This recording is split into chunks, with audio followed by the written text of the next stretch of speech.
Dans le but de mettre fin à la guerre civile qui déchire le Soudan du Sud depuis 2013, le président Salva Kiir et le chef du principal groupe rebelle du pays, Riek Machar, ont signé mercredi un accord de paix qui prévoit un partage du pouvoir. Cet accord a été signé en marge du sommet des pays de l'autorité intergouvernementale pour le développement en Afrique de l'Est, l'IGAD, tenu à la capitale éthiopienne, Addis Abeba. Cet accord prévoit le partage du pouvoir, le déploiement des forces de l'ordre, les aides humanitaires et la justice transitoire.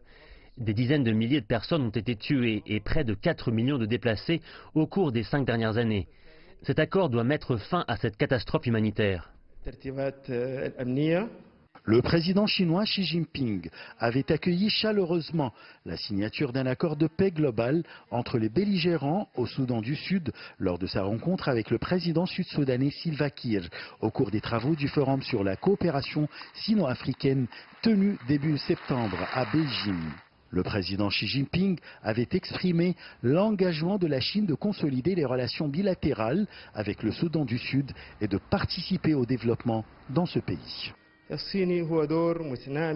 La Chine a un grand rôle au Soudan du Sud. Elle représente le partenaire principal et incontournable de ce pays.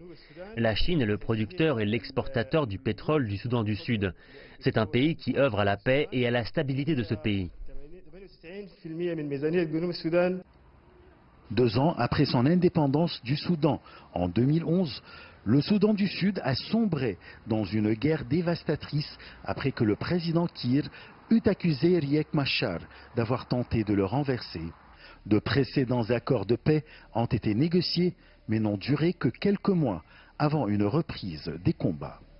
Achraf Massoud pour CGT1 français.